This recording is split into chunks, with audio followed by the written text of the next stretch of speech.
So then, the Long Beach weekend, let's talk about it. Let's talk about the different stories that we had from IMSA and from INDYCAR. We'll go in time order, and some other observations I've had. First off, IMSA, and I have a feeling that they need to update the BOP on those Porsches, more particularly the Porsche Penske cars, but it was just impressive. I mean, the BMWs, I think, got pole position for the third race in a row this season. But it's the third race in a row that's been won by the 7 car. By Nick Tandy and Felipe Nasr. It's impressive. Both the BMW qualifying performance and the Porsche race performance. But it does feel a bit like they're just running away with it. For those of you that don't know, I give out driver ratings relative to where I'd expect them to be, or expect their cars to be, I guess, for every race. And it looks like I'm some kind of Porsche super fan. But there's no other way to say that they were the best drivers on the day. Now, part of it was they got a little bit lucky with the first full course yellow. Like, some drivers came in and topped off, some came and swapped over with the other driver after we saw the I think it was Oro Fidani, wasn't it, got turned into the barrier going onto the backstretch. But it's really hard to not it's really hard to try and find a fault even for the Porsches. I mean, the BMWs had some good bits, but even then, like, to a degree, they started to fall off after that pit window. They split the strategy, and in some ways it worked, in some ways it didn't. But there are some drivers that it worked out even less for. Like the Acura, was it the 93? Where they had bodywork damage, and they decided not to try and do anything about it, and then they got the meatball, and so they lost a lap. I think the other standout story is, well done to Aston Martin, eh? I mean, you look at the results, and they outperformed where people would have expected them to finish. Because, well, I think the best comparison is, honestly, to try and compare the results between them and try to do a comparison with how Lamborghini have been doing.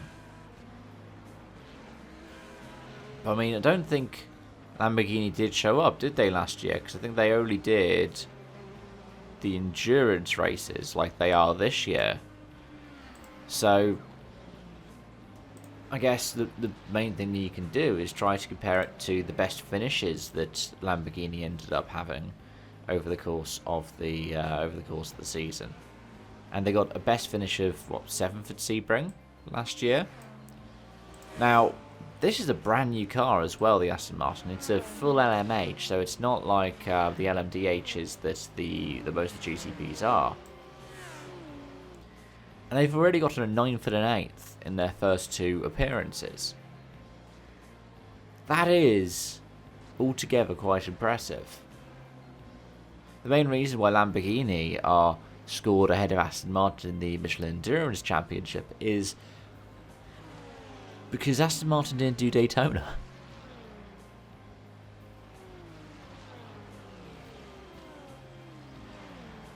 But it is another really impressive performance from the Heart of Racing team.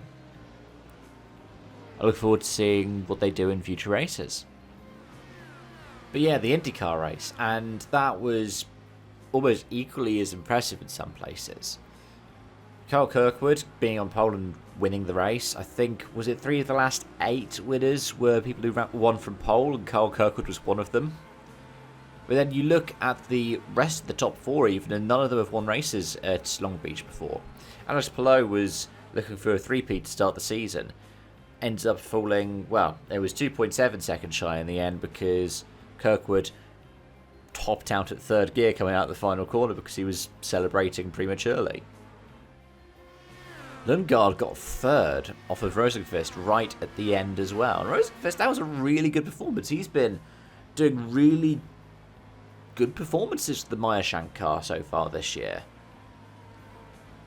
And then you look at the rest of the top 10.